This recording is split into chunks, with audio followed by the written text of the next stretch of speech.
ایک گاؤں میں میاں بیوی رہتے تھے اور وہ انتہائی غریب اور محتاج تھے، لیکن اللہ تعالیٰ کا شکر ادا کرتے۔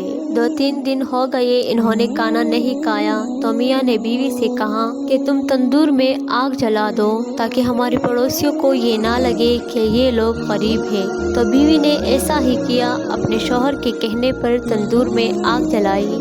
تو پڑوسیوں نے جب ان کے تندور میں آگ دیکھی تو آگ لینے کے لیے وہ ان کے گھر آئی۔ پڑوسن کیا دیکھتے ہیں کہ تندور روٹیوں سے بھرا ہوا ہے۔ تو پڑوسن نے اس خاتون سے کہا کہ یا اللہ کی بندی، یہ تم کیا کر رہی ہو؟ تندور میں روٹیاں لگا کر خود کہاں چلی گئی؟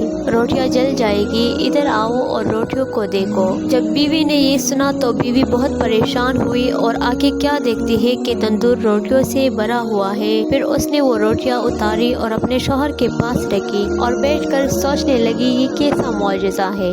ہم نے تو تندور میں کوئی روٹیاں نہیں لگائی تھی، لیکن تندور روٹیوں سے بھرا ہوا ہے۔ تو میاں نے بیوی سے کہا کہ اے بیگم، تم اتنا نہ سوچو، یہ سب اللہ تعالیٰ کی دین ہے۔ اللہ تعالیٰ ہمیں اس سے زیادہ دے سکتا ہے، اس کے خزانے میں کوئی کمی نہیں۔ بیوی نے ایسے ہی باتیں شوہر سے سنی اور دونوں نے مل کر کھانا کھایا، خوب پیٹ بھر کر کھانا کھایا۔ کھانا کھا کر اللہ تعالیٰ کا شکر ادا کیا۔